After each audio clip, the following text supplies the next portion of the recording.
What's up, everybody? I'm Gabe Casper, and this is 3 Minutes or Less. So let me share my pandemic timeline with you and see if it resonates with you at all. In March, everything shut down, right? But I got this surge of energy and just stepped up and wanted to adapt to this new reality. April was Tiger King, right? That was it. That's all I did that month. May, I did everything I could to help folks. I was just donating places. I was making masks. I was reaching out to people who were feeling lonely. I was praying, like you name it. I saved the world in May. June, of course, then was workout month, right? Had to get my gains. Then July, I ate a lot. Got a different type of gains. August, I had this another surge of energy as fall was approaching. September, I spent fighting off existential dread. And now we're at the end of October, and I know I should work out. I know I should read more. I know I should get outside. I know I should reach out to people. And I'm not doing any of that. And I don't want to. And I don't care. Does that resonate with any of you? As we enter month 9 of this pandemic here in the States, there's a new sort of mood that's settling in for many of us where we're bored, listless, tired, afraid, uncertain. What's this feeling? Well, there's a monk in the 5th century named John Cassian who wrote about an ancient Greek emotion called acedia.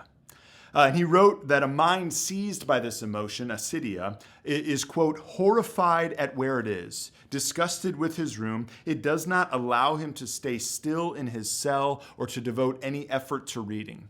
He feels such bodily listlessness and yawning hunger as though he were worn by a long journey or a prolonged fast. Next, he glances about and sighs that no one is coming to see him.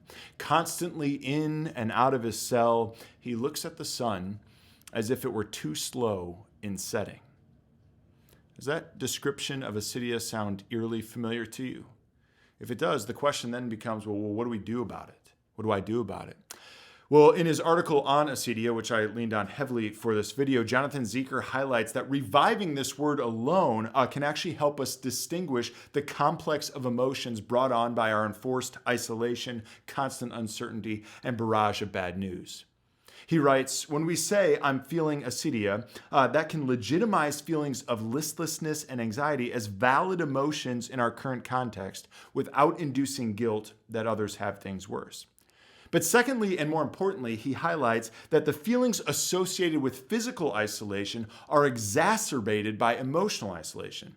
The point being that we can feel alone in our acedia, and that makes things worse.